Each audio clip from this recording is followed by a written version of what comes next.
السلام علیکم پیارے بچوں، آج میں آپ کو ایک پیاری سی کہانی سناتی ہوں۔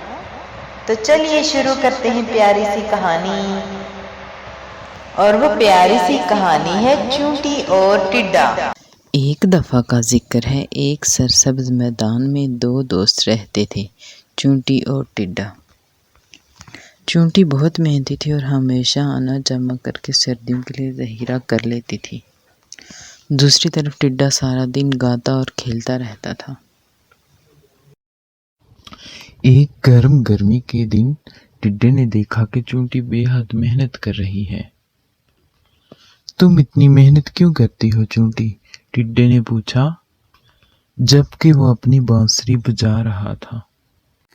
چونٹی نے جواب دیا، میں سردیوں کے لیے کھانا جمع کر رہی ہوں۔ جب سردی ہوگی اور کہیں بھی کھانا نہیں ملے گا۔ ہاں، ٹڈا ہنس کر بولا، ابھی سے سردیوں کی فکر کیوں کرتے ہو؟ آؤ ہم دھوپ کا مزہ لیں اور کھیلیں۔ لیکن چونٹی نے ٹڈے کی باتوں پر دھیان نہیں دیا اور اپنی محنت میں لگی رہی۔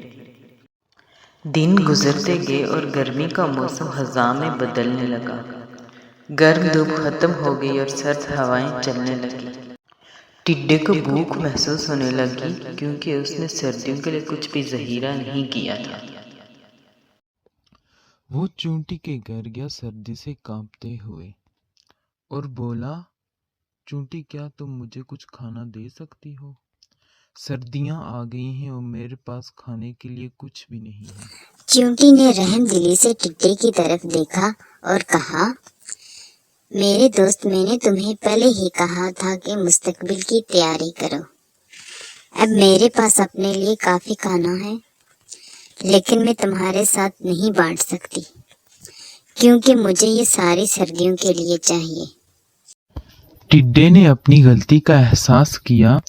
اسے افسوس ہوا کہ اس نے چونٹی کی بات نہیں سنی اور اپنا وقت ضائع کیا۔ اس دن کے بعد ٹڈے نے سمجھا کہ محنت اور مستقبل کی منصوبہ بندی کتنی اہم ہے۔